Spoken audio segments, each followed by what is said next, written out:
Hola, bueno, bienvenidos a esta quinta clase del seminario de aproximaciones al campo comunicacional del doctorado en comunicación. En esta ocasión también tenemos dos invitadas que nos van a estar compartiendo sus trabajos de tesis, bueno, que fueron tesis sustentadas en el marco de nuestro doctorado, y bueno, van a ayudarnos también a pensar de alguna manera en este encuentro de cierre, eh, cómo se configura esa pregunta por la comunicación que ha sido como parte de todo este trayecto que recorrimos. Nos acompañan Carlos Ciapina, que es profesor, docente también de nuestra facultad, y Lía Gómez, que también ustedes conocen, porque bueno, nuestra secretaria de posgrado. Así que bueno, buenas tardes, buenos días. Bueno, cuando estén viendo este video, le damos la bienvenida. Hola Emi, ¿cómo andás? Hola Pablo, ¿cómo andás? Hola Carlos, hola Lía. Bueno, muchas gracias por participar de este encuentro. La verdad que charlábamos con Pablo, que estaba buenísimo tener la posibilidad de que puedan participar en este espacio, porque hicieron, digamos, sus trabajos, sus preguntas también vinculadas a sus tesis pueden aportar a las inquietudes que tienen algunos de nuestros estudiantes. Y nada, mínimamente comentar que la tesis de Carlos fue titulada Facultad de Periodismo y Comunicación Social de la UNLP, una historia de formación y política, 1934-1998, y la de Lía fue titulada La obra cinematográfica de Lucrecia Martel, su significación estético-comunicacional en el campo de la cultura contemporánea argentina. Creemos que además al ser dos trabajos diferentes pueden aportar a partir del tipo de preguntas que se formularon, también un modo diferente de realizar la tesis, también qué desafíos se le presentaron en ese proceso, ¿no? Sí, totalmente. Bueno, también en esta perspectiva transdisciplinar que nosotros todo el tiempo recuperamos, también la participación de Carlos para nosotros es muy valiosa. Bueno, también hemos hecho referencia al último libro de Carlos sobre el neoliberalismo en América Latina, como parte también de poder incorporar al proceso de reflexión y de construcción de las tesis, como obviamente los marcos históricos y también la configuración del lugar de los intelectuales y las intelectuales en relación a la lucha política y cómo el campo de estudio de la comunicación de alguna manera se puede explicar y se puede reconstruir a partir de ese vínculo. Así que, bueno, Ujú. creo que va a ser una muy productiva conversación donde, bueno, les pedimos que, si les parece, en principio nos cuenten algo sobre el desarrollo de sus tesis y demás. Además, son tesis que se defendieron hace un par de años y estos últimos años en la región han sido muy dinámicos, entonces también incluso hasta qué desafíos se abren. Pienso, bueno, particularmente también en la tesis de Lía, que está muy vinculada pensando en el contexto de la Ley de Servicios de Comunicación Audiovisual, y bueno, y ese proceso ha sido digamos, atacado a partir de las últimas transformaciones histórico-políticas en Argentina. Así que, bueno, si les parece, comenzamos y vamos conversando. Carlos, ¿querés Buenísimo. arrancar? Sí, claro, cómo no. Bueno, buenos días, buenas tardes o buenas noches, depende en qué horario vean el video. Gracias, Pablo y Emiliano, por la convocatoria, y Lía como secretaria de posgrado. Bueno, es una alegría poder hacer algunos comentarios en este contexto del doctorado de nuestra facultad. Como bien decía Emiliano, yo voy a hacer referencia a algunas cuestiones vinculadas a la tesis doctoral que tuve la suerte de poder completar en nuestra facu. Y también, como decía Emiliano, digo, como todo proceso de investigación, lo importante allí para mí eran las preguntas, ¿no? ¿Qué nos preguntamos? Eh, Casi lo más relevante de una investigación es hacer las preguntas correctas o aquellas que nos permitan indagar sobre una temática específica.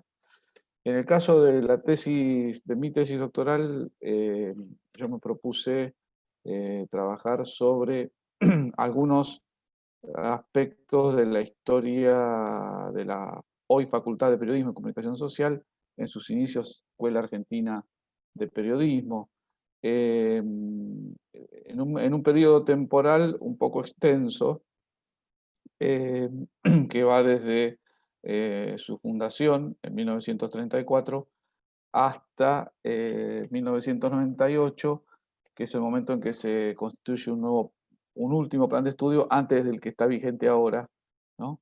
Y básicamente, o sea, es un periodo de varias décadas. Lo que, digamos, ¿cuáles eran las preguntas que me propuse responder o cuáles fueron surgiendo también en el despliegue de la tesis? Que, digamos, como bien dice Pablo también, implicaba el cruce, ¿no?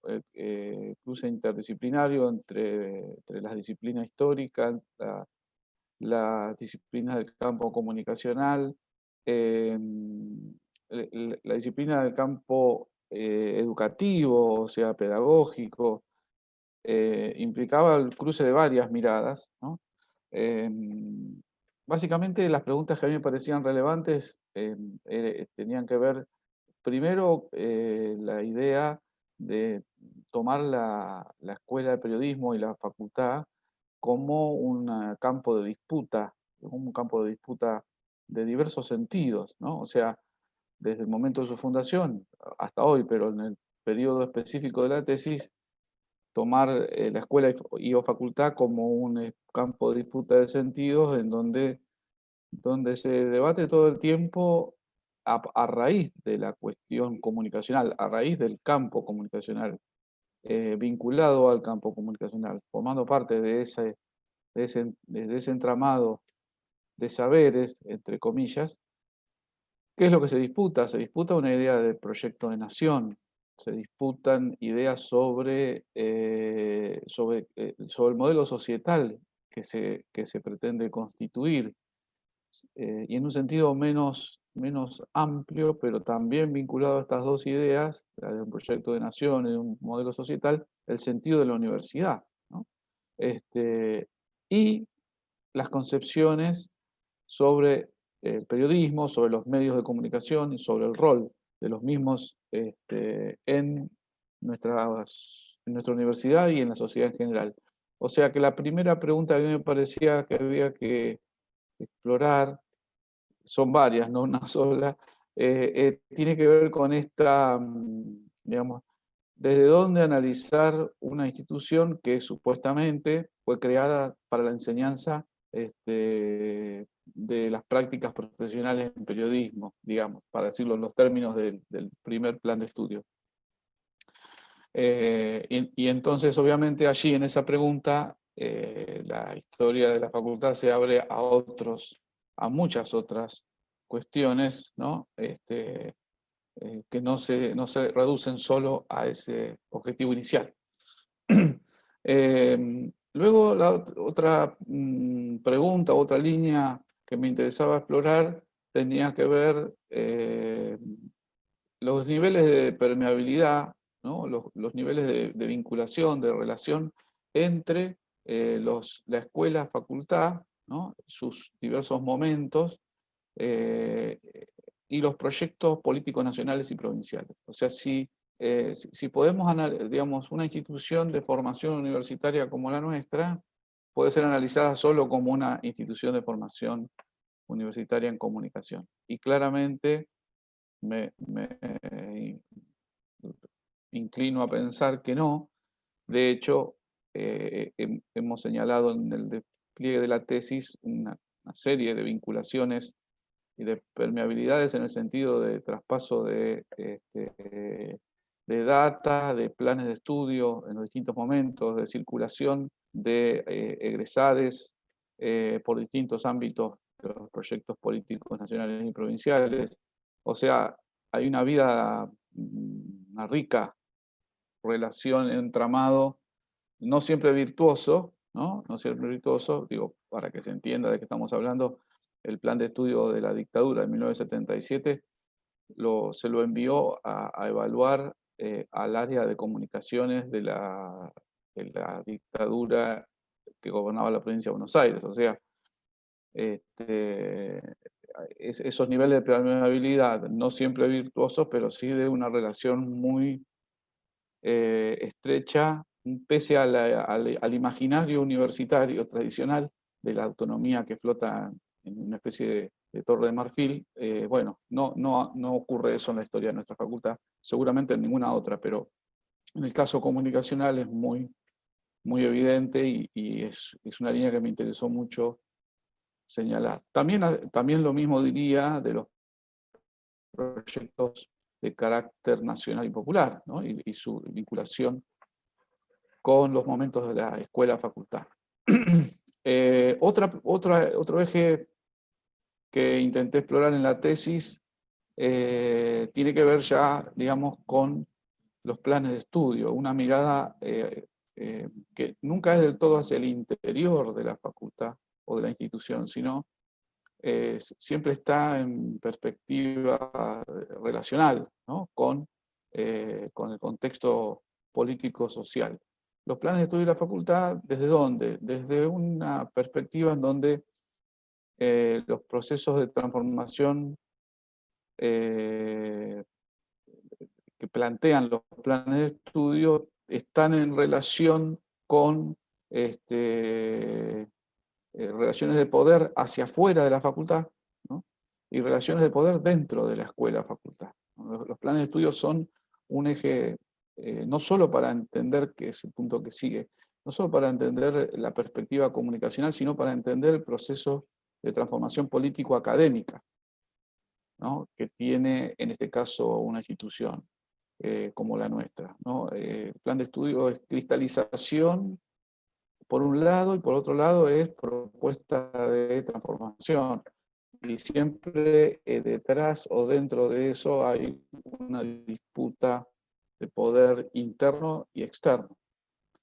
Y vinculado a eso, el otro eje explorado fue, obviamente, la famosa cuestión del campo de estudio y el objeto de estudio de la comunicación social en cada momento de la escuela-facultad, ¿no? Un debate que durante muchos años, bueno, en principio, el momento de creación de la Escuela Argentina de Periodismo, ese debate no existía como tal, porque se planteaba de un modo, el primer plan de estudios, y hasta bien avanzado la década del 60, la discusión se planteaba más en términos de un campo profesional, ¿no? Es decir, bueno, lo que estamos formando son periodistas para las redacciones y para las radios, que deben ser independientes, autónomos, objetivos y manejar bien las técnicas de funcionamiento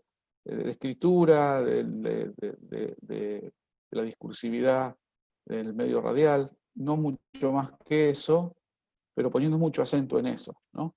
Recién, podríamos decir, el plan 1972, que fue un plan pionero para la comunicación en América Latina. Recién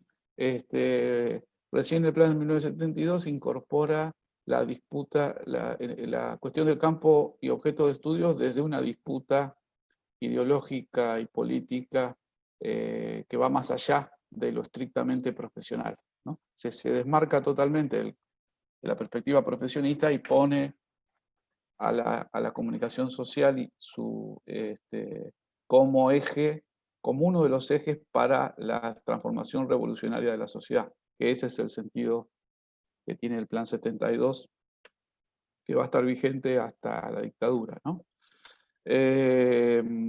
Luego también pusimos la mirada sobre las plantas docentes, un aspecto delicado, pero muy importante para entender en el transcurso de, digamos, esas 3 décadas, casi 4, la cuestión de los procesos de renovación, de permanencia, de formación y de politización de la planta docente de la escuela-facultad, ¿no?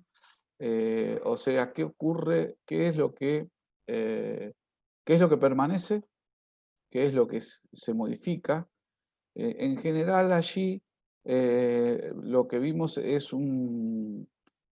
digamos, que la facultad como institución, ¿no? La escuela-facultad privilegia o de algún modo premia, entre comillas, la no participación política en su trayecto.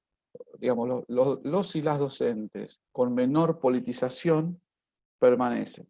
Los vemos en sus materias, sus contenidos, y los vemos transitar décadas, ¿no? Y aquellos que toman, sobre todo hasta el retorno democrático del 83, digamos, ¿no? Porque hasta allí los avatares políticos de la Argentina eran mucho más pronunciados que ahora. Pero hasta ese periodo, digamos, lo que se premia es el no involucramiento en la perspectiva político-académica, ¿no? Entonces allí vemos que hay por un lado, un nivel muy fuerte de permanencia, de cierto perfil docente, para decirlo en mejores términos, y por otro lado, cuando hay procesos de aceleración política, de transformación política a nivel nacional y provincial, se intenta una renovación, ¿no? Hay una vinculación directa ahí con una renovación de la planta docente. Pienso en el periodo 73-75, bueno, obviamente en el periodo 55-56, ¿no? Hay, más que renovación, hay una desperonización violenta. En el periodo 73-75 hay también, y obviamente durante la dictadura, procesos de destrucción de la planta docente, en términos formales y en términos físicos. Y el periodo del inicio de la vida del reinicio democrático hay también un inicio de transformación de la planta docente que también tiene otras características relacionadas al campo de estudio, que es una planta docente diversa, ¿no? O sea, durante varias décadas, la escuela-facultad no producía sus propios docentes, sino que los docentes provenían no solo de diversas unidades académicas de la universidad, ¿no? Salvo algunos aspectos muy específicos de la cuestión profesional, bueno, había una convocatoria a otras facultades, especialmente ciencias jurídicas, ciencias económicas y humanidades, ¿no? Fueron los tres ámbitos donde también donde mayor cantidad de docentes se incluían. Ese es uno de los cambios más interesantes digamos, del 98 para aquí, ¿no? Que no forma parte del campo del objeto de estudio de la tesis, ¿no? El tema de comenzar a tener una planta docente que sea resultado de la formación propia de la escuela, facultad en este caso. Ya voy terminando para no llevar mucho tiempo. Otro aspecto trabajado, que es el rol de los estudiantes y las estudiantes, ¿no? Y sus organizaciones. Aquí hay un fenómeno muy interesante para señalar. Bueno, durante varias décadas el Centro de Estudiantes era una organización casi, digamos, hasta principios de los 70 era muy aleatoria la formación del centro. Se formaba un centro, luego digamos, desaparecía como tal, y cumplía actividades básicamente recreacionales, ¿no? No intervenía en absoluto. Hemos visto las actas de las reuniones, digamos, no intervenía en lo absoluto en la definición de la política académica de la escuela-facultad, ¿no? Y eso va a cambiar, drásticamente a principios de los 70 con la politización general de nuestra sociedad, y en donde el centro de estudiantes tampoco, y las organizaciones estudiantiles tampoco proponen trabajar en la transformación de la organización de la escuela, sino que se proponen transformar la sociedad, ¿no? Las consignas de las consignas de los 70 en términos de las organizaciones estudiantiles no están centradas en un proyecto comunicacional, sino que están centradas en la revolución social.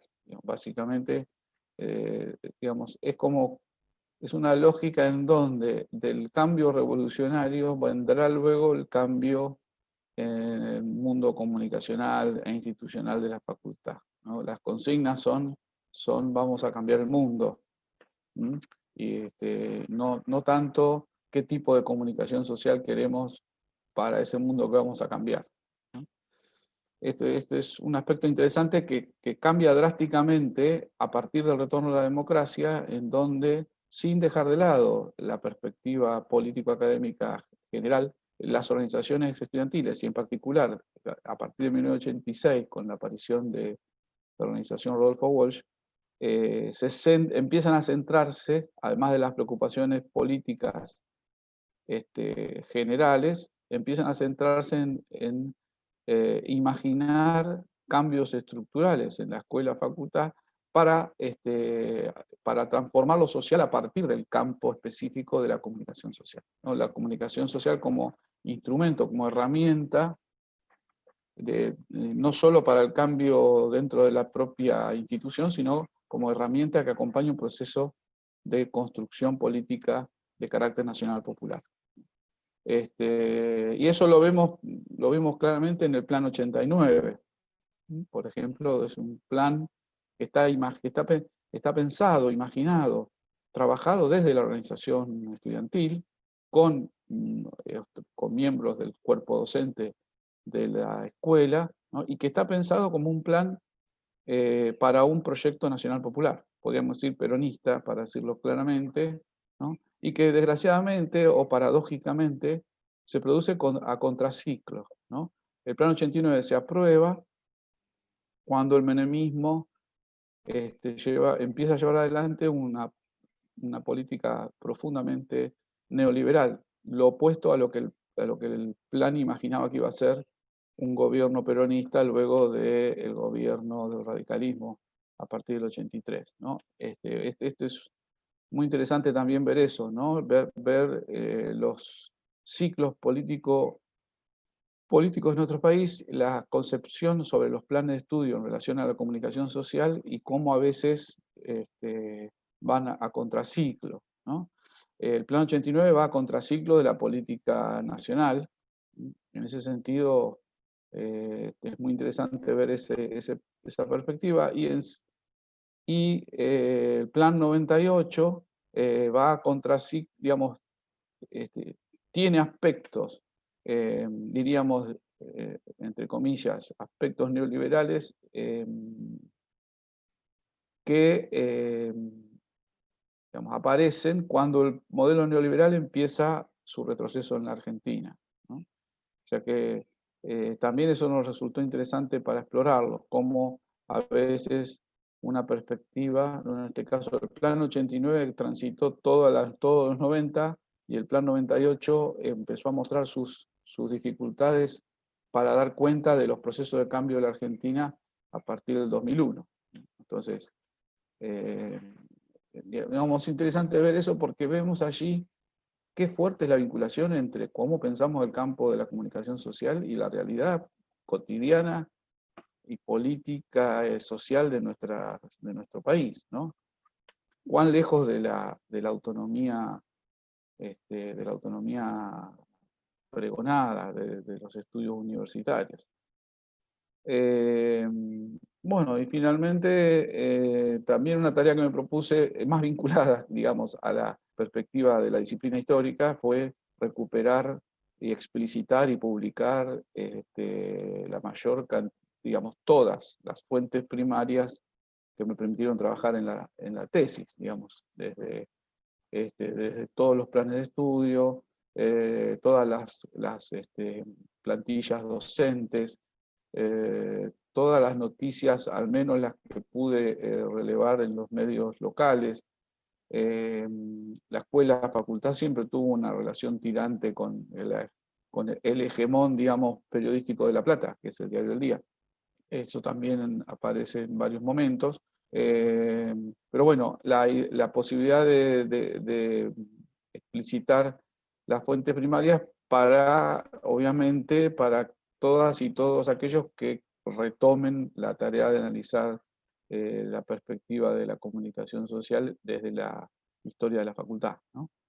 Bueno, esas fueron las preguntas generales, digamos, o la propuesta de trabajo de mi tesis doctoral, en términos muy generales, ¿no? Pero para no robar mucho tiempo, por ahí fue la tarea.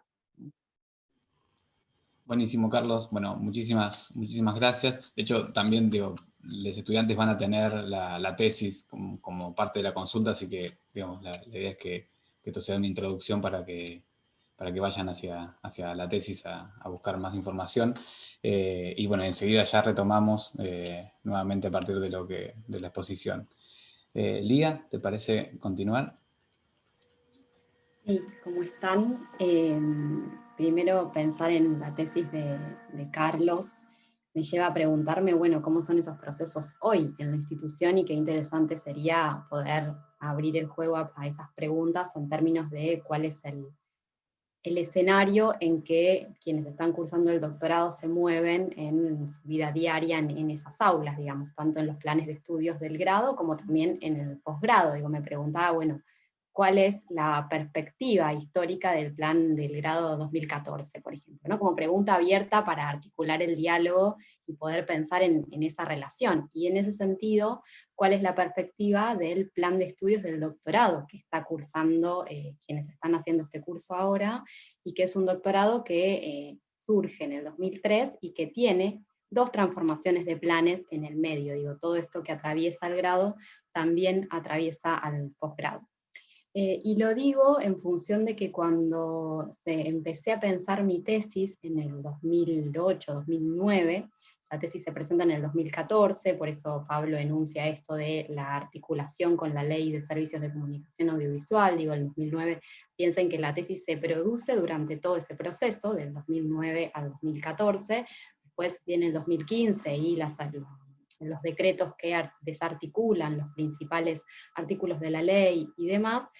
Pero más allá de eso, a mí me interesaba pensar en esa propuesta de tesis doctoral, ¿cuál es la tensión que hay en el campo comunicativo entre lo discursivo y lo estético? Y por eso retomo lo de los planes, porque en el plan de estudios, incluso actual, del doctorado en comunicación, hay 2 líneas de investigación posible. Uno, que es la comunicación, la sociedad y la cultura, y la otra, que se denomina comunicación, lenguajes y prácticas discursivas. Y si uno recorre la propuesta de la tesis, no solo de mi tesis en particular, sino de muchas otras que se presentan en el doctorado, ve que ahí hay cierta hibridación, digamos, que no puede ser una línea sin pensar la otra, o en todo caso, que los lenguajes son también parte de la constitución de una cultura posible. Por eso el título de la tesis es esto de la obra de Martel en la cultura contemporánea argentina, problematizando también el lugar de la cultura. O sea, mirar el cine no es solamente pensar un objeto comunicacional con un lenguaje determinado, sino también pensar cuáles son las asociaciones, las identidades y los campos simbólicos que construyen esos relatos narrativos de la cultura en general. Pensemos, y esto también articulando con la perspectiva de la historia, hay un texto de Adolfo Prieto que se llama El discurso criollista, que es un texto que lo que propone pensar es cómo aparece la tensión entre un discurso criollista, es decir, cómo se genera la identidad criolla a partir de la tensión con otra identidad o con una identidad otra que no era la propia de la Argentina.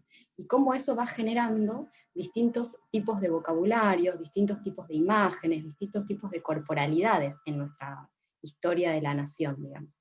Y eso la tesis también lo problematiza a través de las narrativas audiovisuales y literarias. Porque esto era algo que a nosotros nos interesaba pensar cuando empezamos a pensar la tesis, y lo asocio a la pregunta del curso en el que estamos conversando, que se llama Aproximaciones al campo comunicacional, cultura masiva y configuraciones sociales contemporáneas. Entonces mi pregunta para este curso, o la pregunta en términos del doctorado que guió todo el proceso es, ¿cuál es el lugar de la imagen en esa afirmación? Es decir, ¿cuál es el lugar de la imagen en la configuración de un campo simbólico de las culturas sociales, por decirlo de algún modo, ¿no?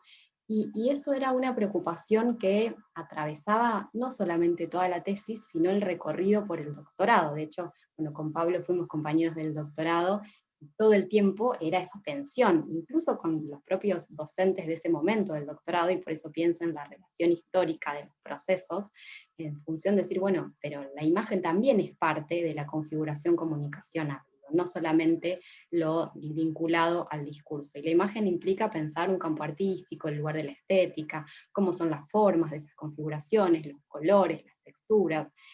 Y acá hago un paréntesis porque en esa historia de la facultad y en la historia de la universidad, en términos de cuáles son, ustedes saben que vino la dictadura y las dos carreras que efectivamente, además de otras, ¿no? Pero que se fueron cesanteadas y que incluso figuran con esa palabra en los expedientes de la universidad, fueron periodismo y cine, que luego se reabren en un proceso democrático a fines de los 80, principios de los 90, y que efectivamente en esa discusión también había una de las posibilidades, que era llevar comunicación audiovisual, comunicación social a la misma unidad académica.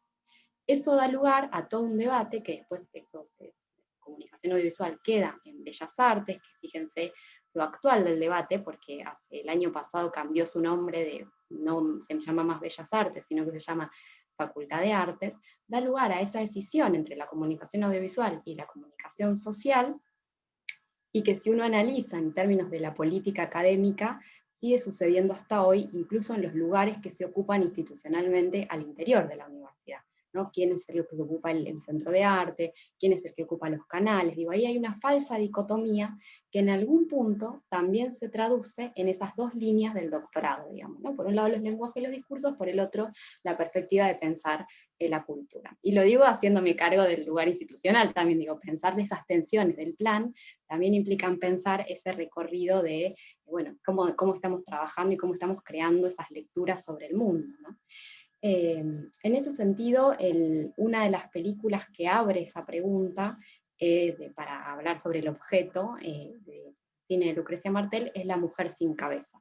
La mujer sin cabeza, para contarlo brevemente, lo que hace es correr el eje de la percepción, que era otra de las preguntas que nosotros teníamos. Bueno, ¿qué sucede con la percepción de estos procesos? Porque no son solamente consumos culturales, no son solamente un lugar del ocio, entendiendo que es sumamente importante y que incluso es un derecho, que fue uno de los derechos que instaló el peronismo en su momento, además, sino que también es parte de un modo de ver el mundo, un modo de construir ese mundo.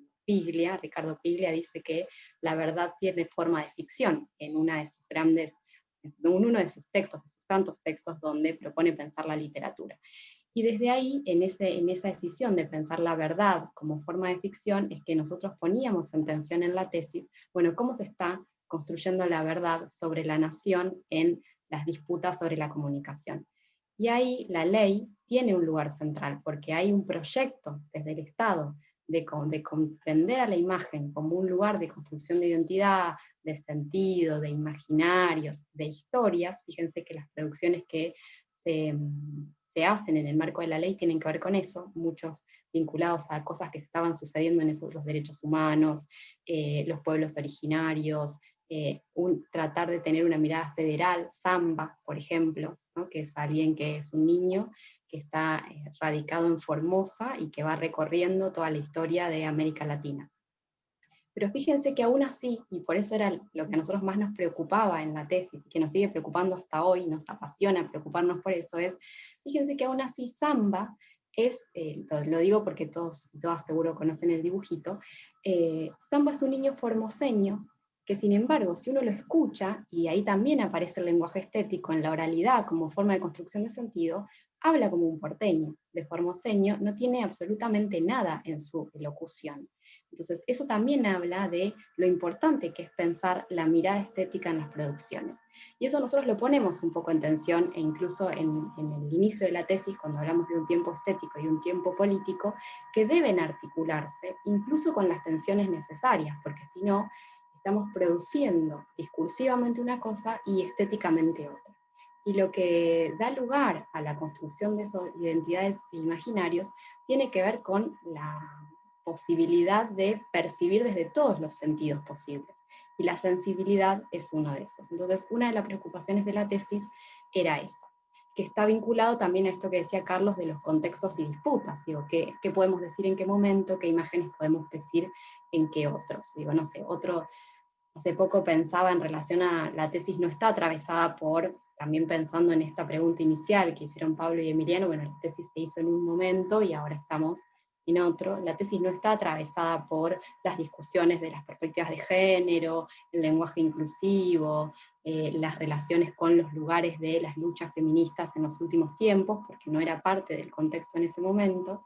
Sin embargo, la tesis todo el tiempo pone el foco en que las familias que Martel pone en escena son familias matriarcales, que después discutiremos cómo aparece la perspectiva patriarcal, etcétera, pero son familias que están asociadas a las figuras de las mujeres como protagonistas de sus películas, y la imagen también tiene que ser discutida en estos procesos. Digo, no sé, si pensamos la tapa del libro de Luciana Pecker, por ejemplo, La Revolución de las Hijas, es una, digo, para pensar cómo nosotros nos preocupa el sentido de cómo estamos viendo la imagen.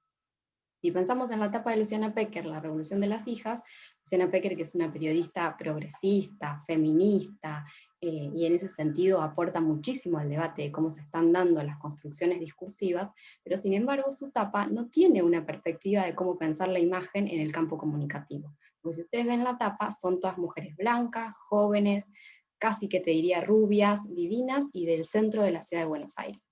No hay nada de esa tapa, no hay nada de esa imagen que configure una otredad, que es lo que la perspectiva de la lucha feminista está proponiendo en escena. Entonces esa es la importancia de pensar la imagen en el campo comunicativo. Y desde ahí nosotros propusimos pensar la obra de Martel en un escenario en el que articulábamos esa obra con la cultura latinoamericana. Digo, empieza la tesis incluso con una película que todavía no había sido. La tesis se pregunta cómo haría Martel Sama, que es su película, una de sus últimas películas, que cuando nosotros presentamos la tesis no estaba hecha, pero que hacíamos una serie de hipótesis en relación de cómo Martel, como autora del cine, iba a pensar esa novela de Antonio Di Benedetto, que además narra una particularidad de Latinoamérica en relación a todos los procesos de colonización. El personaje de Sama está en una tierra casi perdida, pareciera ser que es un Paraguay, no se sabe bien qué lugar es, y que habla también de cómo pensar los territorios de América Latina, que era otra de las preocupaciones que teníamos, de cómo enunciar esta investigación en el marco de una obra cultural latinoamericanista, digamos. Y entonces ahí sí nos vamos a Pedro Páramo, empezamos a dialogar con esa obra, cómo aparece eso en la construcción, seguimos dando cuenta de cómo ese relato de Martel es posible, porque hay otros relatos previos, como el de Torre Nilsson, el de Fabio, cómo aparecen esas vinculaciones con el cine argentino, y cómo aparecen esas vinculaciones también con el periodismo. Digo, Paco Urondo, también, una de las crónicas que trabaja en sus textos, en sus diversas revistas, tiene que ver con enaltecer el lugar del cine en la década del 60, por ejemplo. Y eso también era una preocupación que nosotros teníamos, porque todo eso no aparecía en el escenario de las discusiones en las aulas. Digo, aparecía Paco Urondo con lo que conocemos de Paco Urondo, o Walsh con lo que conocemos de Walsh, digo, pero no aparecía las crónicas o las narrativas que estaban vinculadas a las obras culturales que ponían en escena un modo de ver o de construir también la Argentina y la relación con la nación. Desde ahí La Mujer sin Cabeza nos permitió, como en el inicio de La Mujer sin Cabeza ya tiene un accidente y su percepción se ve trastocada, digo, empieza a pensar un montón de cosas a partir de ese hecho traumático, por decirlo de algún modo. Y lo que nos propusimos como método, y por eso el capítulo de metodología se llama el método Martel, era tratar de hacer ese ejercicio, como chocarnos con todo este universo y ver de qué manera nosotros podemos correr un poco la percepción de solamente mirar lo discursivo para mirar la práctica estética, digamos, ¿no? Como el campo más en clave de la politización de la estética o la estetización de la política, diría Rancière en uno de sus textos. Y ahí, también pensando en la tesis desde el hoy, hay un un libro que nosotros no lo pensamos desde ese lugar cuando construimos la metodología, construimos una metodología que se asociaba más a pensar el diálogo de los textos académicos, literarios y cinematográficos, y eso era una preocupación central, no solamente construir la cita desde quienes enuncian desde la academia, sino que también desde quienes enuncian desde la cultura. Y hay un texto que vuelve a aparecer en escena hace poquito tiempo, que se llama La escritura no creativa. Y la escritura no creativa, que es de Goldschmidt, lo que plantea es, se ubica en el escenario de las tecnologías, y él plantea que desde una mirada esperanzadora sobre el proceso tecnológico, contrario al apocalíptico que también aparece en escena últimamente, él plantea que la posibilidad, que pone en tensión la creatividad. Entonces dice, bueno, ¿cuál es la posición sobre la creatividad o sobre la obra de arte y en su originalidad, etcétera? Y lo que dice es, lo que está sucediendo hoy es que la creatividad está puesta en escena en virtud de cómo nosotros asociamos las cosas que tenemos disponibles. Es decir, cómo navegamos por esa realidad digital y cómo todo lo que está disponible lo transformamos a una mirada propia. Y no está diciendo nada nuevo en realidad, digo, si nosotros recorremos incluso la historia de la comunicación, y ahí vuelvo a la tesis, una de las cosas que nosotros nos propusimos es trabajar también con un método más benjaminiano, es decir, esa idea de Benjamin que decía, lo que hace un autor es compilar bien las citas, trabajar con las citas y ver cómo eso construye una propia perspectiva, o el libro de los pasajes, digo. Entonces, eso que parece tan novedoso tiene una historicidad, que es esa perspectiva más de Benjamin en su articulación político-estructural del discurso, digamos, o del lenguaje. Y eso también era una preocupación central, siempre hablar desde el hoy, pero recuperando un poco esa historicidad. Por eso la tesis dialoga entre textos contemporáneos y textos no tan contemporáneos, que pone en escena, incluso para discutir la perspectiva de, hablamos en la tesis de que América Latina está atravesada por una mirada de lo real maravilloso, y no del realismo mágico, por ejemplo, ¿no? Una perspectiva que es más masiva, que tiene que ver con lo que plantea Gabriel García Márquez en relación a ese realismo mágico que articula, lo que nosotros decimos, no, bueno, no hay nada de mágico en América Latina, y vuelvo al texto de Prieto del discurso criollista, y tomamos ahí a Carpentier, que es uno de los que escribe las primeras crónicas de la Revolución Haitiana, y que plantea que en realidad lo que tiene América Latina es un real maravilloso, que lo maravilloso no está en lo mágico de la posibilidad de construcción, sino que está en todo lo real que tiene América Latina y cómo eso lo transforma en imágenes, en algún sentido. Entonces la tesis dialoga un poco por todo ese escenario, entendiendo también desde una perspectiva más barberiana, ¿no?, que la comunicación está vinculada a un proceso de interpretación, y en eso también hacemos mucho hincapié, en que no solamente para pensar la comunicación tenemos que ver los lenguajes, los discursos de los opresores o de quienes manipulan, que es algo que aparece todo el tiempo, y los medios manipulan, los medios manipulan, los medios manipulan, buenísimo, ya lo sabemos, pero ¿qué sucede con los otros discursos? ¿Qué pasa con aquellos discursos que nosotros ponemos en escena y que muchas veces ni siquiera pensamos la perspectiva estética de ese proceso?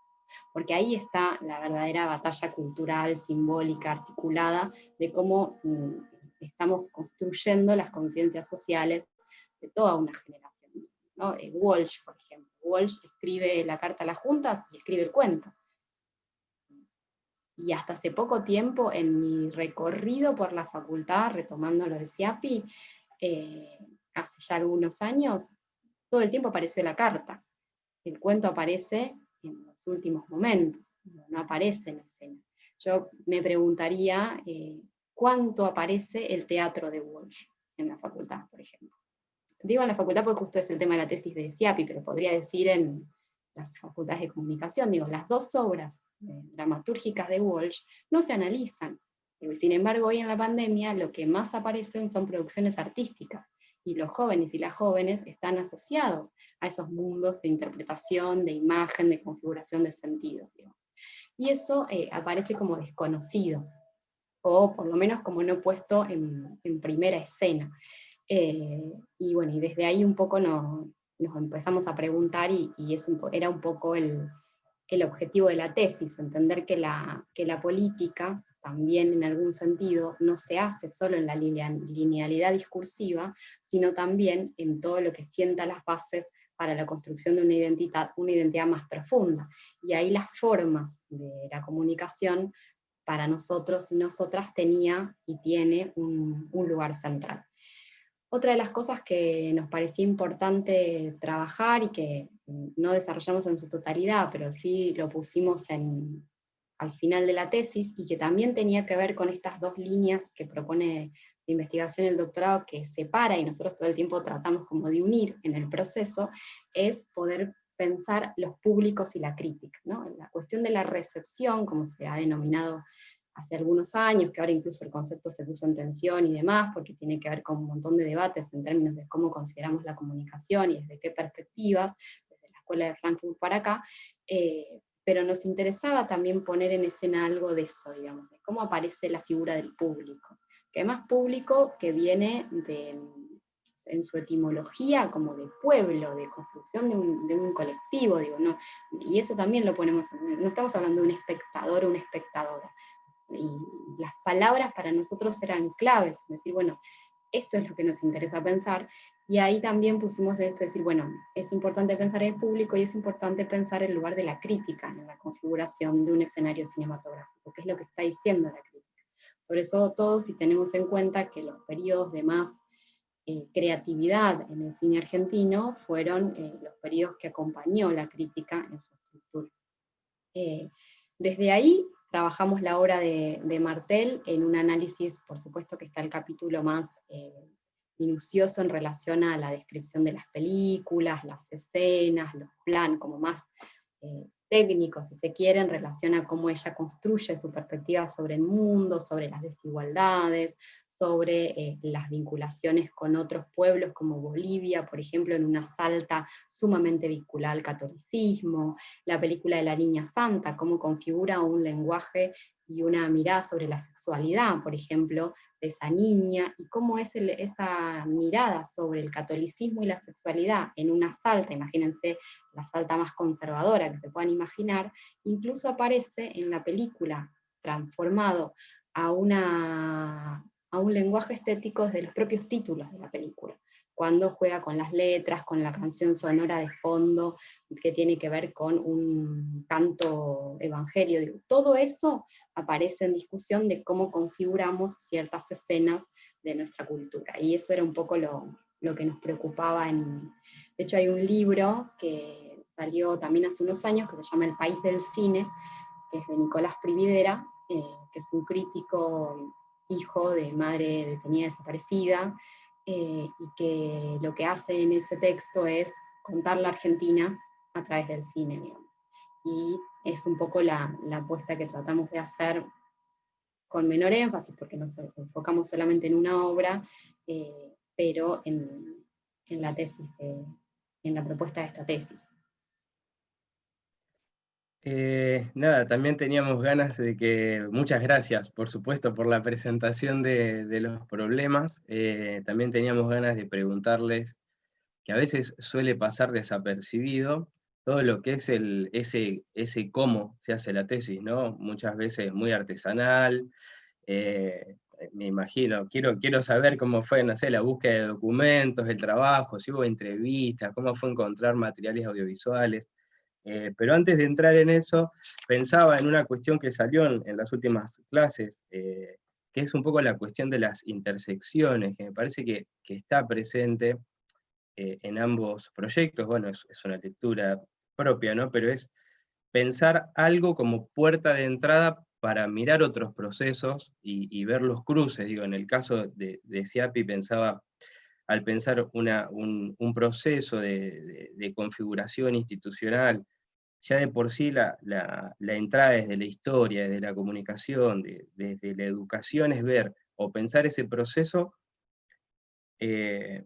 para tratar de indagar qué se está discutiendo también en términos culturales, políticos y sociales, ¿no? No es solamente algo per se, que está bien hacerlo, ¿no? Sino además como eso que condensa y propone otras cosas, ¿no? Propone otros proyectos, propone otras miradas, y además que se cruza con escalas. decía Siapi, con escalas provinciales, nacionales, también imagino el rol de la ciudad ahí. Y me parece que también esta idea de, pensando en lo que decía Lía, no solamente pensar una producción audiovisual, sino el conjunto de relaciones que la sobredeterminan, ¿no? O sea, que tiene que ver con un modo de comprender lo cultural. Me quedé pensando mucho en esta tensión entre la comunicación audiovisual y la comunicación social, ¿no? Pero que no la sabía, de hecho. O incluso en relación con Paco Urondo y Walsh, estos ejemplos que decía Lía, bueno, ¿de qué otros modos podemos pensar sus producciones o la pluralidad, ¿no?, de sus trabajos? Y creo que tiene que ver, o está bueno para pensar, esto que surgió un poco como inquietud en compañeros del curso, sobre, bueno, cómo pensar las tramas, a partir de una serie de preguntas que sean puertas de entrada a un conjunto de problemas. No sé, Pablo, si lo viste algo así, pero el último encuentro se vinculó un poco con eso. Sí, totalmente. Yo creo que, bueno, de hecho también en esta reconstrucción que hacen, lo pienso también hasta como nuestro recorrido como estudiantes en el grado, que de alguna manera estábamos un poco atravesados con esta idea de, bueno, venía el antropólogo o la antropóloga que nos enseñaba la antropología, y venía, digamos, y que un poco en la reconstrucción de Siapi también, digamos, yo creo que esa reconstrucción histórica de alguna manera explica, digamos, como las interrupciones, las persecuciones, digamos, todo ese proceso que se fue atravesando en el campo, explica por qué también tardíamente estamos en este momento, digamos, como siendo, digamos, de alguna manera, digamos, los graduados de la propia casa de estudios los que empiezan a asumir de alguna manera esos roles. Pero yo también pensaba ahí en una cuestión que pensé también desde el comienzo, es que tanto Lía como Siapi vienen de las fronteras, digamos. Siapi de Berisso, de esa ciudad puerto, digamos, y del lugar del intercambio y demás, y Lía de Misiones, también, digamos, como en estos lugares, digamos, como la importancia que tiene la frontera de alguna manera para el campo de la comunicación, digo, pienso en la obra de Canclini, pero pienso en esta cuestión de, digo, por un lado hay algo que nosotros venimos también recuperando en la clave. Ustedes están invitados a este encuentro porque nos reponen de alguna manera esta historización que nosotros queremos proponer, que es la de pensar el campo de estudios de la comunicación desde América Latina, desde la práctica político-estética, y ahí a mí me surgía como una pregunta, digo, pienso en la frontera, pero esa frontera que al mismo tiempo piensa la totalidad, digamos, que piensa una totalidad en términos de esta clave de pensamiento latinoamericano. Y bueno, me gustaría que puedan reponer algo de esto, porque además también pensaba en la dirección de la tesis de Lía, que la hace el Chino Ballina, que es un profesor, digamos, muy reconocido también en el campo cultural de la ciudad, digamos, docente también de la Escuela de Artes, y digamos, que nos repongan cómo piensan a la comunicación desde esos lugares. Y también me quedó resonando un término que utilizó Siapi cuando intervino, que él habló de las fuentes, es decir, como construimos las fuentes. Y a mí me gustaría que puedas retomar algo de eso, digamos, de cómo se piensa en la historia, la construcción de la fuente, porque nosotros muchas veces tenemos, no sé, pienso, lo estoy pensando ahora, pero como esta idea de, bueno, la construcción del objeto, como si construyésemos un determinado objeto que es el que tenemos que analizar y demás. Me parece que esa relación que establece la historiografía con la idea de la fuente, es decir, como estos elementos, como en el caso que trabaja Lía, digamos, de Martel, le permiten pensar una totalidad, le permiten reconstruir un problema a partir de una determinada fuente, diría en este caso. Pero no sé si, bueno, ahí sí, esa es una pregunta específica para Siapi, pero a ver cómo la ven. Y ahora conversemos. Nada, converso, agrego. Bueno, gracias primero por tantos aportes, la mirada tanto de Emiliano como de Pablo, y gracias, Lía, yo siempre que te he escuchado una o dos veces sobre la tesis doctoral, pero bueno, siempre es una alegría escucharlo porque es una mirada tan necesaria, la mirada de la estética y de la imagen, sobre todo en una civilización de la imagen, ¿no? Claro, vivimos una civilización de la imagen. Yo siempre pienso que en los fenómenos, y ahora voy a las dos o tres cuestiones que mencionó Pablo y Emiliano, pero siempre pienso que todo el fenómeno estético tiene que ser popular, si no, no es un fenómeno estético. Por ahí es algo, un resabio setentista, digamos, pero eh, o es popular o no es nada. O sea, puede ser, sí, la expresión de- del ocio de la élite, no del ocio popular, sino del ocio de la élite. Pero entonces, bueno, no me parece de lo más relevante. Pero bueno, escucharte, Elías, me pensaba en las películas de Torre Nilsson, que mencionaste vos, y todo lo que significaron en relación eh, a la politización de los jóvenes de esa época, la mía, por ejemplo, ¿no? Siendo que Torre Nilsson no era formaba parte diríamos, del campo del peronismo, para decirlo así, pero sí de una perspectiva, ¿no? En donde, sin decirlo, ¿no? Estéticamente, que la imagen de Juana Zurduy en las películas de Torre Nilsson, ahora es absolutamente recuperable, es algo que es principios de los 70, fines de los 60, cuando el tema de género no estaba presente, ¿no? En la historia argentina. Y bueno, recuerdo interpretada por Mercedes Sosa, Juana Zurduy, en las películas de Torre Nilsson.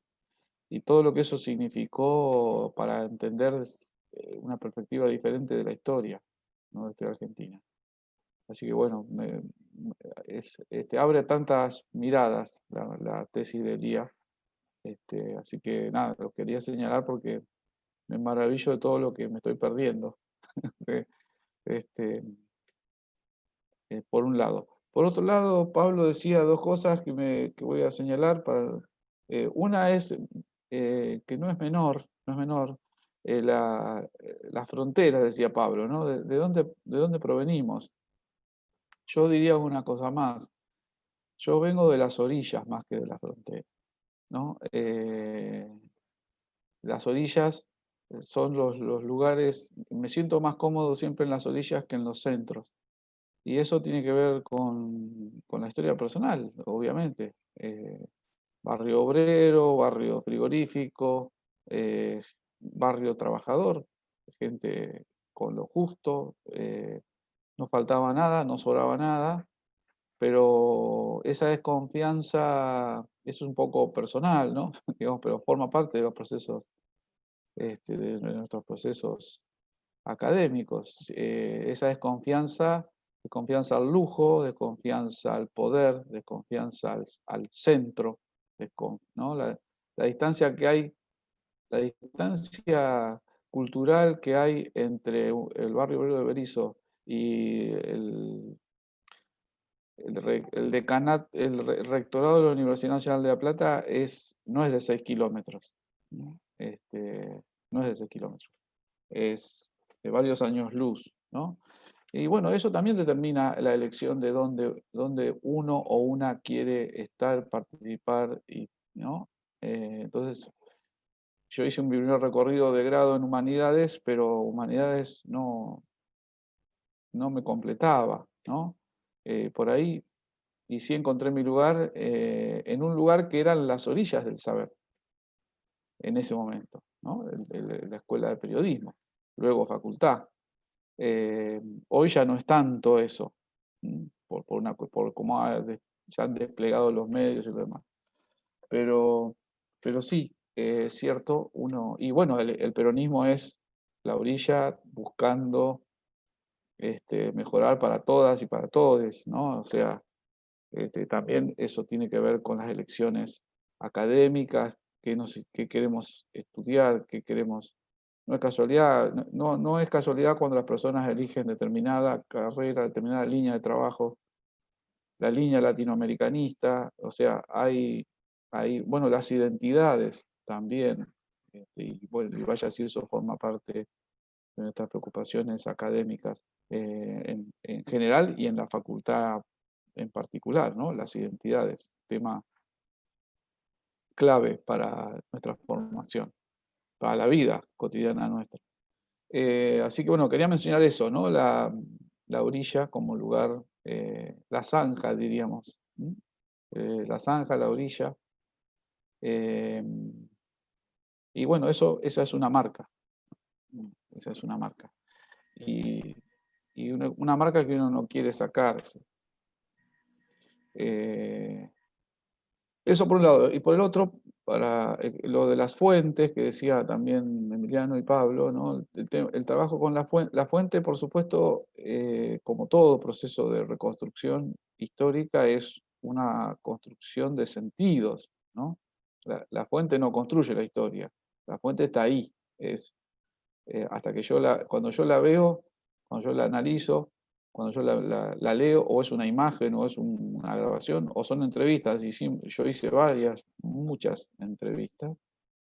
este, la fuente se construye en función de la perspectiva que nosotros y nosotras tenemos en relación a lo que estamos proponiendo, ¿no? No es una neutralidad. Encontrarla en sí tampoco es una neutralidad, ¿no? No es que uno va y las fuentes están ahí y entonces uno las levanta como que aparecen, ¿no? En realidad, bueno, es mucho más complejo que eso. Aparece lo que uno busca. Lo que uno no busca no aparece, y a partir de eso la construcción es todo interpretación, ¿no? Es toda interpretación sobre lo que yo estoy analizando en esa fuente. En el caso de mi tesis, las fuentes son escritas, orales, estéticas, pues están todas las portadas, por ejemplo, todas las portadas de las organizaciones estudiantiles, ¿no? Sus plataformas electorales, de las elecciones, ¿no? Algunas en términos estéticos son maravillosas, como están eh, explicitadas, ¿no? Bueno, en términos, las fuentes orales para mí fueron muy relevantes. Tienen la limitación, si no está grabado, tiene la limitación, obviamente llegamos hasta cierto punto de la historia hacia atrás, pero fueron realmente, en muchos casos, con información muy desconocida sobre lo que pasaba en la facultad, ¿no? O en la escuela o facultad. Personas que se habían alejado totalmente, bueno, la verdad que las fuentes orales fueron importantes en el desarrollo. Y luego bucear en la tarea más digamos, ligada a la historiografía, que es bucear en los documentos, ¿no? Bucear en los archivos, es que eso es una tarea que se acerca más, diríamos, al periodismo de investigación, ¿no? Que es meterse en los archivos, forzar los archivos. Los archivos son lugares que usualmente están celosamente cuidados por gente que no quiere que se toque nada de lo que está ahí. O sea, en vez de pensar los archivos como un lugar de servicio, se lo piensa como un lugar de cuidado, de encierro, ¿no? De no abrir. Entonces los archivos hay que forzarlos, meterse. Así descubrí cosas que no se conocían en absoluto, ¿no? Por ejemplo, forzando el archivo de la universidad en rectorado, que nuestra facultad se llamó Juan Domingo Perón. Había un expediente que nunca nadie quería sacar, que lo saqué, digamos, lo pedí prestado, y pude hacer una copia, porque no dije qué era. Entonces, nada, me lo mostraron, me sacaron copia y me lo dieron. Y es el expediente en donde se nombra a la escuela como Escuela Juan Domingo Perón. Duró 6 meses el nombre, porque después está el golpe del 55. Y es un detalle, pero no es un detalle menor, ¿no? Que no es un detalle menor ponerle el nombre de Juan Domingo Perón a una escuela de periodismo en una universidad como la de La Plata en el año 1955. Y como eso, bueno, otras tantas cosas que surgen de utilizar, bueno, y ahí obviamente la mayor multiplicidad de fuentes posible.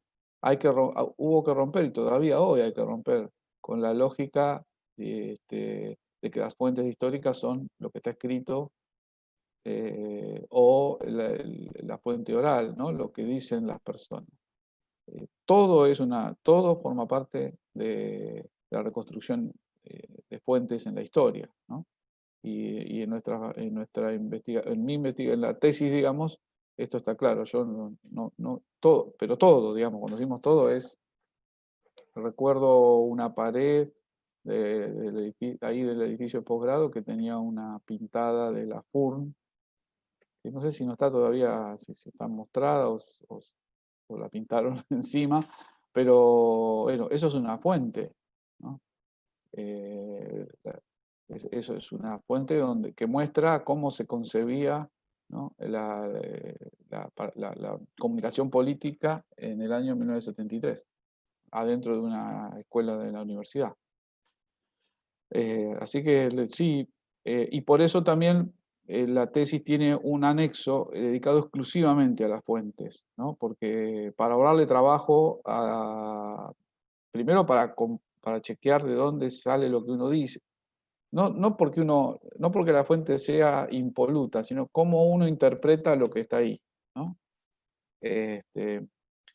Cómo uno interpreta lo que aparece en la fuente. Y ahorrarle trabajo a los y las investigadores que vienen, ¿no? Que no haya que recorrer otra vez la misma trayectoria que ya está, ¿no? Poder profundizar en otros niveles de análisis. Un poco eso lo que quería, en relación a lo que comentaban ustedes, ¿no?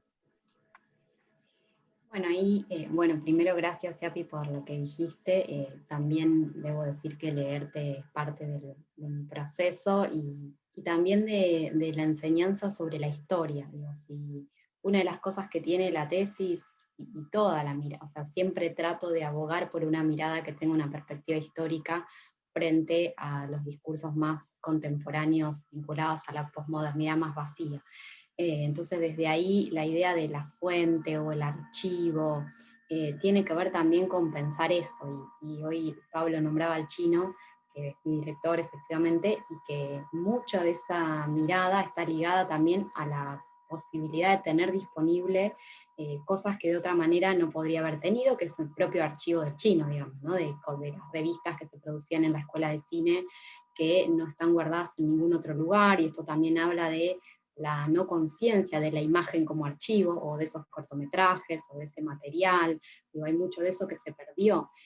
Incluso Siapi hablaba de la escuela, con el nombre de Juan Domingo Perón, y una de las cosas que aparece el 17, o sea, el Día de la Lealtad, el 17 de octubre, también se conmemora el Día de la Televisión en Argentina, porque la televisión surge un poco de la mano del peronismo con el discurso de Eva. Entonces, toda la relación imagen política en el proceso histórico está muy articulado, digamos. El tema es cómo lo ponemos en escena, digo, y pienso esto también en función de incluso en los lugares más progresistas hay que poner en tensión esto. Digo, el sábado pasado, en el programa de C5N Sobredosis de TV, un informe sobre las artes y el peronismo.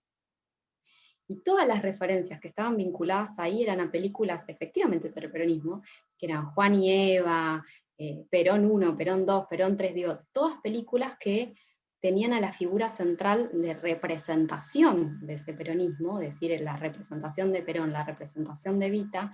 Hubo un halo de aire ahí cuando pusieron a La Pródiga, que es una película que protagoniza Eva. Fíjense que Eva viene del espectáculo también, Eva viene de ese proceso histórico, del radioteatro, de la articulación con el teatro, viene del cine.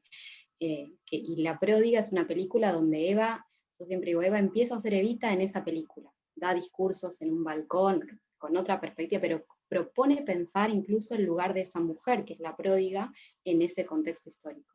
Y en ese informe no había una sola imagen al cine de Fabio, por ejemplo.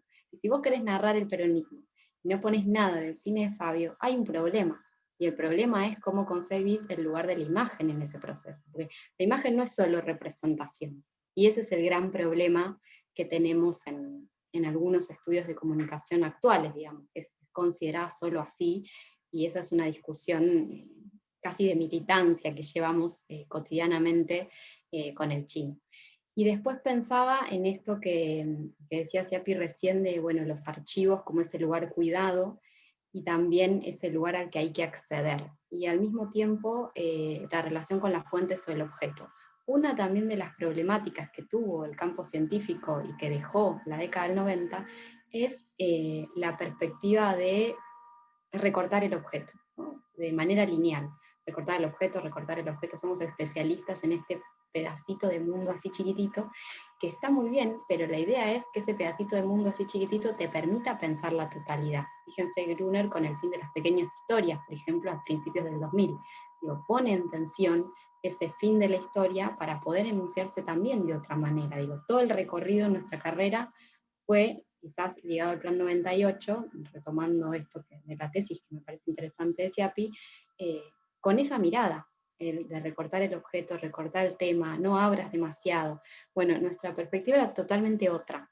Bueno, nosotros tenemos el objeto, pero ¿qué es lo que ese objeto nos está diciendo? ¿Y cuáles son esas derivas para ir a buscar?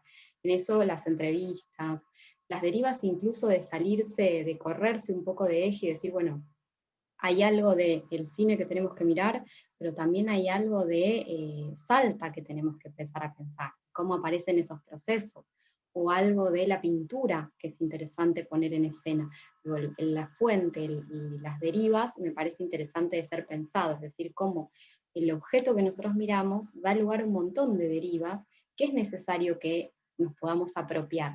Más allá de que después lo expongamos o no en el papel, pero si nosotros conocemos la totalidad, vamos a poder mirar mejor eso que nos toca mirar. Y eso es, me parece, una clave para pensar una tesis, porque si no queda en una mirada muy chiquita del mundo, y me parece que las tesis tienen que ser un poco otra cosa, digamos. Y en ese sentido, cuando pensaba esto de las tramas y las fronteras, una de las cosas que a mí me parece interesante pensar y que también tienen que ver con esto de lo que nos dejó los 90, es que la diferencia entre la academia y el periodismo. Fíjense que el periodismo, incluso en la década del 90, el Plan 98 era como, nosotros no somos periodistas, somos comunicadores. Y esa era como la afirmación tajante de la mayoría de los docentes que tuvimos. Entonces, eso nosotros en la tesis lo problematizamos todo el tiempo, no de esa forma, digamos, pero estábamos preocupados y preocupadas por poner en escena también un modo del registro del periodismo. Por eso el relato más en crónica, por eso el relato más en pensar otras fuentes, por eso tratar de trabajar esa asociación entre un discurso más académico que no tiene que ver con, incluso en la forma de la tesis. La tesis que nosotros proponemos no tiene punto 1, estado del arte, punto 2, marco teórico, punto 3, metodología, punto 4, objeto. Eso lo tensionamos hasta donde más pudimos, más allá de CONEAU y todas las formalidades que sabemos y que son discusiones que hay que dar, pero lo tensionamos hasta donde más pudimos porque entendíamos que la academia y el periodismo estaban articulados. Una de las cosas que decíamos es, si uno agarra Operación Masacre, es una tesis. O sea, el texto en sí de Operación Masacre es una tesis, porque hay una investigación, hay un estado del arte, hay un diagnóstico, hay un método, hay un objeto y hay una conclusión efectiva que marcó lo que marcó, digamos. Bueno, todo ese proceso fue parte del debate. Y así también las fuentes. Digo, nos interesaba pensar que el campo académico era parte de nuestro marco teórico, las fuentes no, perdón, el marco teórico, era parte de nuestro marco teórico, pero también lo eran otras lecturas posibles. Y también lo era pensar en cómo se había desarrollado en la Argentina ese proceso sobre la imagen. Por ejemplo, yo no escucho a nadie hoy hablar de Blackie, que fue una mujer de la televisión, que Siapi se acordará en su momento. Yo la conocí, no la vi, digo, pero no escucho a nadie hablar de Blackie. O de Elena Poniatowska, que pone en tensión un modo de hacer periodismo desde México. Digo, y narra la masacre de Tlatelolco como nadie. Bueno, hoy esos nombres no están presentes, entonces ahí la historia nos ayuda a pensar esos procesos y no considerar que todo lo que emerge ahora es nuevo, digamos. Pienso incluso en este campo que ahora nos atraviesa cualquier pregunta, incluso sobre nuestros propios procesos, que es el feminismo, y cómo aparece todo el tiempo en las enunciaciones de quienes estudiamos en comunicación la figura de Paul Preciado. Y poco escucho sobre Perlonger, por ejemplo, que tiene una articulación con, nació en Argentina, exilió en Brasil, digo, tiene un montón de trabajo sobre el tema, y yo no veo que esté presente, está presente Preciado, porque trabaja sobre el campo teórico, porque enuncia de una determinada manera, porque queda bien, entre comillas, citar a Preciado, pero no aparece Perlonger como una fuente necesaria de nuestra propia construcción cultural sobre el feminismo, por ejemplo. Y ahí me parece que está la trama y las fronteras, que eran un poco las preguntas de Emiliano y de Pablo, ¿no? ¿Cómo construir esas tramas? Bueno, construyendo la totalidad de la cultura como campo de conocimiento. Y las fronteras tienen que ver con eso, me gusta esa idea de frontera, un poco también porque me define personalmente, digo, ¿no? Entre la academia, el programa de radio y la televisión y el periodismo, y la militancia barrial en relación a que estoy en una, digo, ahora en poquitas horas me hago una colita, el jogging, y ayudar a los inundados y las inundadas de Alto de San Lorenzo. Digo. Y eso tiene que ver también con cómo pensar la construcción académica, digo, con cómo pensar la imagen en esto que decía Schiapi de una estética que dialogue con el campo popular. Digo, eso me parece, hay una película que se va a estrenar, de paso a paso el chivo, en el FESAL, que es ahora en noviembre, se llama La Vuelta de San Perón. Y lo que hace la película es retomar un cortometraje que fue encontrado hace un tiempo, que es un cortometraje que cuenta la historia de una mujer que tiene 12 hijos y que está esperando la vuelta del Perón en el 73. Y ella narra un poco todo su proceso en ese corto, y el documental, que es un documental dentro de otro documental, busca la historia de esos hijos e hijas. ¿Qué pasó con ellos después? ¿Qué pasó con el 73? Todos sabemos cómo termina después ese proceso y todo lo que sigue en la historia, digamos. Bueno, ¿qué pasa con eso? Y fíjense lo interesante de que ese cortometraje, la voy a spoilear, pero vean porque es interesante las imágenes que tiene la película y la configuración estética. Ese corto, que apareció en una lata, sin ninguna enunciación más que una cinta de papel que decía San Perón, fue una producción que encarga la televisión pública del 73, que luego es intervenida y que ese proceso no puede seguir adelante, digamos. Pero eso fue encargado por una televisión pública pensada por un Estado, digamos. Entonces, me parece que esa es un poco la síntesis de cómo trabajar. Y fíjense que en mi exposición todo el tiempo me voy por las derivas, pero porque tienen que ver con cómo trabajamos el proceso de construcción de la tesis. Digo, si uno no abre, es imposible llegar a una afirmación. Digo, solamente si miramos lo chiquito no vamos a comprender la totalidad. Entonces, nuestra preocupación siempre estuvo ahí, digo, tener claro el horizonte, pero abrir las relaciones de lecturas, escrituras, imágenes, para poder llegar con mayor profundidad a ese horizonte que teníamos, que era el cine de Martel. Buenísimo. Bueno, sí, la verdad es que súper agradecidos a sus intervenciones porque de alguna manera también van, no sé, abonando algo de lo que venimos planteando. Digamos, nos pasó que bueno, estamos grabando esta clase el sábado 24 a la mañana. Mañana hay elecciones, bueno, se vota el referéndum en Chile, digamos, y también nos vimos atravesados por la previa de la elección en Bolivia. Entonces yo pensaba mucho también en función de esta reconstrucción que ustedes vienen haciendo. Por un lado, una de las cuestiones que pensamos y que analizamos a lo largo del curso fue cómo pensar el campo de estudios de la comunicación como también un producto de la historia del siglo XX, ¿sí? Y también esa historia y la crisis del racionalismo europeo, cómo pensar nuestra construcción académica a partir de esas condiciones.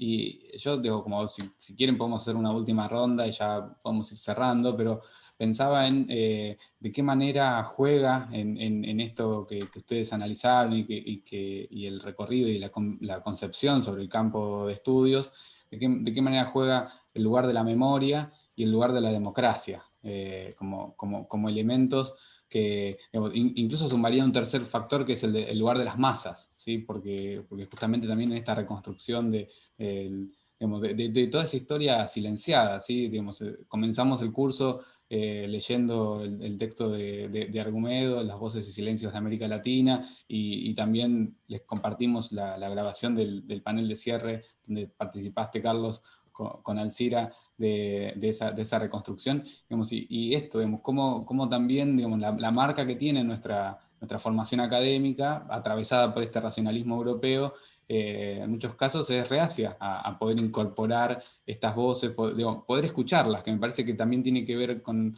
lo que ustedes vienen planteando, digamos, esta cosa de forzar el archivo, digamos, y esto, tener una escucha atenta y sensible, cómo aparece la cuestión de la sensibilidad, esto, justamente, digamos, cómo analizar las imágenes, digamos, una de las limitaciones que siempre se plantea es que, bueno, ¿cómo lo haces científicamente para analizar una imagen?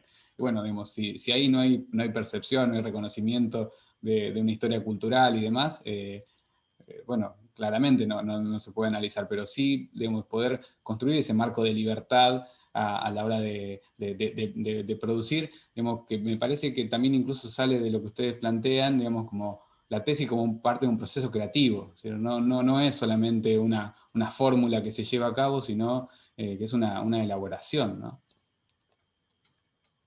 Emi. Sí, no, me parece que está, digamos, está buenísimo, digamos, coincido con lo que planteás, y otro de los dilemas que surgen está vinculado a esta de la constitución disciplinar del saber, y cómo primero está la preocupación disciplinar y después la pregunta o el trabajo de investigación, y me parece que un poco lo que también vienen planteando y discutiendo Carlos y Lía tiene que ver con la construcción de preguntas, la construcción de problemas, y poder pensar.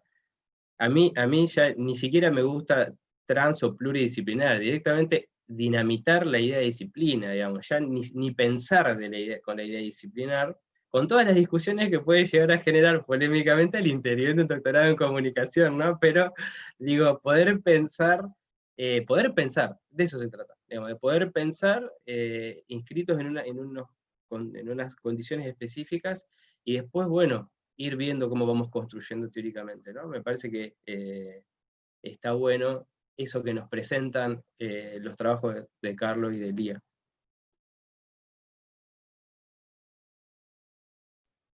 Bien.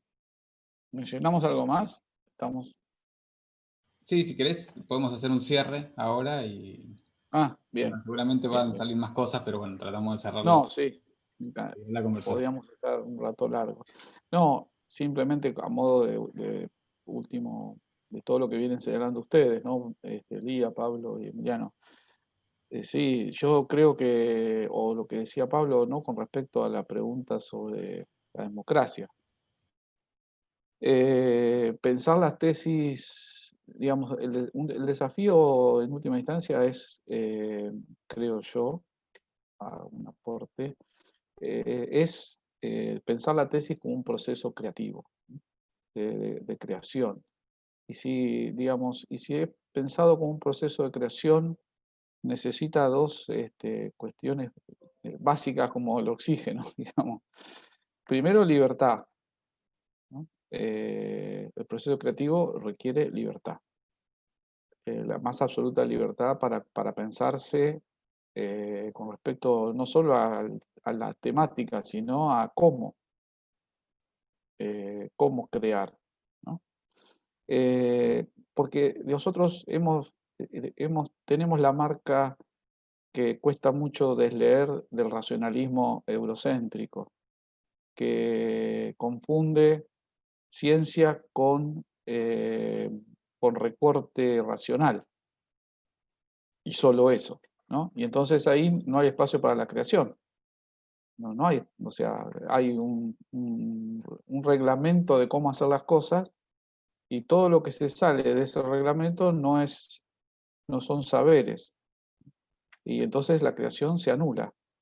Por eso los procesos dictatoriales en nuestras sociedades latinoamericanas y los procesos conservadores o neoliberales son procesos de profunda infertilidad creativa, porque vuelven sobre la concepción del racionalismo como único modo del saber. Y entonces dejan en el arcón de la basura a la mayoría de los pueblos de América Latina. Y entonces ahí me parece que hay un punto clave, ¿no? Recuperar, la tarea es recuperar, primero salirnos de ese corsé de tesis o trabajo de científico opuesto a creaciones, por un lado, y por otro lado, salirnos del corsé de que los saberes son solo los del racionalismo positivista eurocéntrico. Los saberes son múltiples, de muchos orígenes, de muchas tradiciones, y son siempre relacionales, siempre están en un contexto, ¿no? El otro día no sé quién decía, me pareció maravilloso, vos ¿a quién preferís si se cae el avión en la selva amazónica, ¿no? ¿A un tupí guaraní o a una tupí guaraní o a Albert Einstein?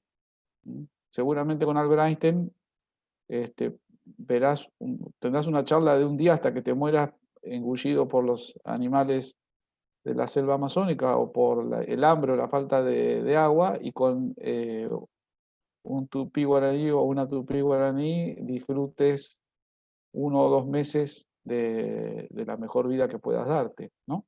Digamos, siempre es relacional el saber, los saberes son siempre relacionales, y eso es algo que el neoliberalismo eh, propone evitar, ¿no? Por eso no es casualidad que siempre busque la especialización de los especialistas hiperespecializados en la temática especial, digamos, para decirlo burdamente, ¿no? Neoliberalismo, conservadurismo, statu quo va siempre de la mano de especialización, ¿no? De quedarse en lo chiquito, como decía Lía, de analizar el mundo con un solo microscopio, ¿no? Y los procesos populares, nacionales, democráticos, son procesos que buscan abrir, crear, ampliar, ¿no? Salirnos de ese estrecho marco de la especialización. No está mal la especialización, pero no está mal si está dentro de un contexto, de un contexto global, ¿no? Contextual, general, de una lógica, y forma parte de algo más, de algo maravilloso, ¿no? De algo, como decía hoy Lía, con respecto a América Latina, ¿no? El continente maravilloso, no de la magia irracional, sino de la maravilla de tantas identidades, culturas, saberes, ¿no? Que juegan todo el tiempo y que se quedan invisibilizados en los procesos neoliberales o neoconservadores. Creo que por ahí, creo que por eso está muy buena la perspectiva que tiene posgrado y la facultad hoy con relación a cómo, que es una perspectiva contracultural, digamos, eh, y también contra las marcas que dejó el neoliberalismo que no se han ido, ¿no? Seguimos con una ley universitaria que es neoliberal, hay que decirlo así. Y seguimos con modalidades de la CONEAU que son neoliberales.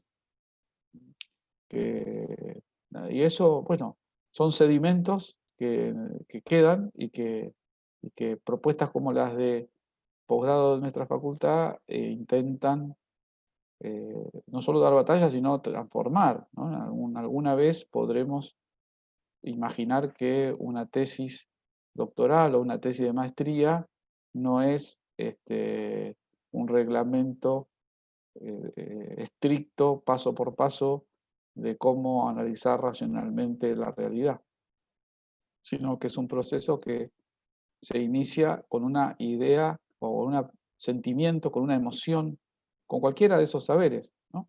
Una emoción es un saber, un sentimiento es un saber, una imagen es un saber, ¿no?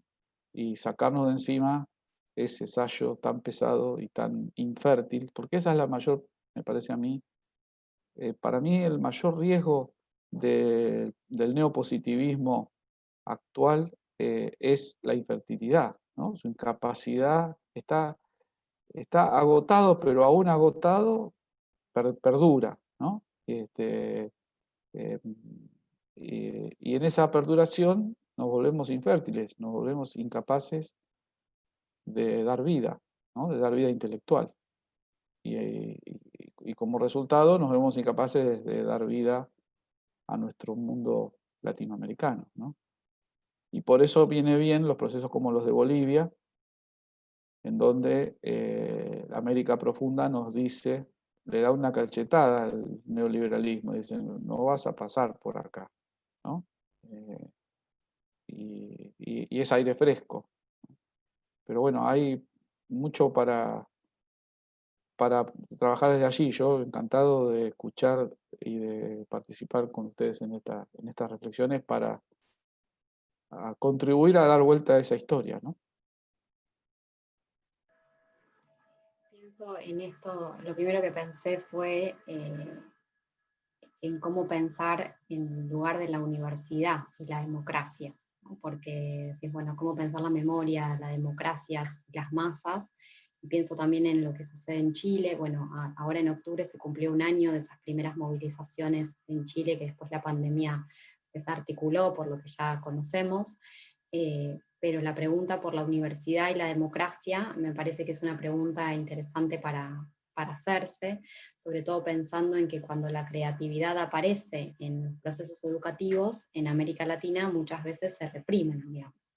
Como lo que pasó en Chile con los colegios secundarios, o pensar una América Latina que también tiene universidades que no en todos los países son públicas como la nuestra, o que son públicas hasta cierto momento nada más, o cierta cantidad, digo, pienso en Colombia, en Brasil, digo, son otros procesos que están ligados a que el saber solo es posible para los blancos, ¿no? Hay como un imaginario de eso circulando, y que la Argentina, y ahí lo ato otra vez a cómo pensarnos y centrarnos en esto de la ciencia social, que estamos trabajando sobre el campo de la ciencia social, que fíjense que cuando la universidad es declarada gratuita en el 49, en ese mismo momento se funda el Partido Peronista Femenino. Y no tiene que ver solo con la perspectiva, porque podemos discutir un montón en relación a la perspectiva en ese momento histórico y demás, sino que tiene que ver con que estaban funcionando el esquema de las censistas, y que esas censistas nos podían dar una mirada de la realidad social que estaba anclado a pensar, bueno, pero es necesaria la universidad para estos actores sociales también. Y desde ahí se funda la relación dialéctica entre que aparece un partido, las censistas, la construcción del trabajo en las mujeres y demás, y la universidad gratuita. Es por un proyecto vinculado a pensar un modo de democracia que incluye al saber como parte de construcción de esa democracia. Eso me parece interesante para pensar en América Latina. Y en nuestra disciplina en particular, digo, pensar las ciencias sociales es pensar todos los lenguajes que están circulando en lo social, y cómo eso nos atraviesa. Digo, el primer relato de nación que tenemos es el Facundo del Martín Fierro. Entonces, y no son textos académicos, sociológicos, fundados en la regla estructural de una tesis, digamos. Es otra cosa. Sin embargo, son textos que nos fundan como modelos diferentes o como articulaciones distintas. Entonces, ahí me parece que siempre hay que preguntarse desde dónde estamos mirando, desde el campo de las ciencias sociales, ¿qué es esto? Y que la tesis es un proceso creativo, sin duda, y donde trabaja con mucha fuerza el nunca perder la curiosidad. O sea, si uno cree que ya tiene todo sabido y resuelto, ahí es donde la tesis se muere. Entonces, la curiosidad en términos de todo lo que puede aparecer, todo lo que puede surgir, todo lo que me puede aportar, no solo para el trabajo, porque la tesis también habla de cada quien que la hace, digamos, no es que es un papel objetivo. Y de ahí me parece que la curiosidad tiene que ver también con ese proceso creativo, por tratar de configurar un modo de conocer que no sea solo la relación con el saber, como decía Siapi, o en todo caso, con poner en tensión esto de decir, bueno, dinamitar las disciplinas también es dinamitar un modo de construcción del saber, digamos, de qué lugar construimos ese saber. Pero ahí ojo, porque dinamitar el saber no es, o sea, para dinamitar el saber vos tenés que conocer ese saber. Entonces, también es importante poner en tensión esto de una perspectiva latinoamericanista que no reconozca esa historia de cómo viene el proceso de construcción del saber en América Latina. Porque lo que te da la posibilidad de creatividad es poner en tensión y discutir esos procesos a los que uno no está de acuerdo, digamos, porque si no, es la repetición por la repetición. Entonces, ahí me parece que es importante que ese proceso de creatividad esté articulado con una mirada clara sobre el campo. El campo tiene, indefectiblemente tiene esas lecturas cruzadas entre una perspectiva latinoamericana y una perspectiva europea, que se cruzan, se atraviesan, se articulan en su totalidad, digamos. Bueno, lo decía incluso Alcira Argumedo cuando trabajaba sobre el ejemplo, que lo escucharon en el curso porque tuvieron la conferencia, de esta universidad que es más antigua que la Universidad de Bolonia, digamos, ¿no? Y eso nos marca también un proceso de cómo empezamos a construir un cierto saber y un lugar de la democracia. ¿Qué sujetos y sujetas ponemos en esa democracia? ¿Quiénes son quienes están insertos e insertas en esas democracias? ¿Qué tipo de ciudadanías construimos en esas democracias? Ahora hay un concepto nuevo que aparece, que es la idea de ciudadanía ingrata en relación a las identidades otras, y cómo uno puede hacer ciudadanos o ciudadanas desde la ley, pero si no los hace desde la cultura, hay algo de la ingratitud en ese proceso que los cuerpos asumen como propio. Digamos, vos podés tener la ley de matrimonio igualitario, pero si vos eso no lo articulás en el campo cultural, hay algo de eso que termina repeliendo. Entonces, todo eso es parte un poco del desafío que tienen las tesis, o que es interesante asumir como desafío, que esa tesis pueda aportar a esa mirada también de cómo estamos construyendo el saber en la universidad, y no perder nunca la curiosidad, porque cuando la perdiste, o sea, no tenés más tesis, es eso, quedó ahí, una foto fija que es muy difícil de saldar después. Bueno, buenísimo.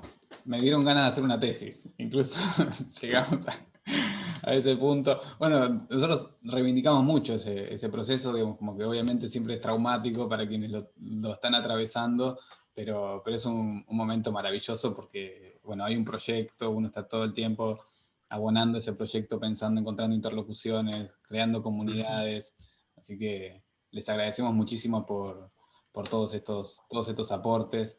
Pensaba, bueno, me alegra que haya FESALP este año también, y pensaba, digo, bueno, la clase pasada les compartimos algunos fragmentos que aparecen en el documental del MBEL, y digamos, pude ver ese documental gracias al FESALP, digamos, y ahí pensaba todo esto, digamos, esta cuestión del rol del activismo cultural, ¿no? Como también es parte importantísima de la producción de saber, y bueno, la diversidad y las posibilidades que también aporta el campo. Me parece que eso también es una cuestión importante para tener en cuenta. Muchas veces siempre se piensa esta cuestión de las debilidades de nuestro campo de estudios y demás, y no se toman en cuenta estas condiciones de posibilidad que también son infinitas, y bueno, y aparte, bueno, Leo, tienen este compromiso de poder intervenir.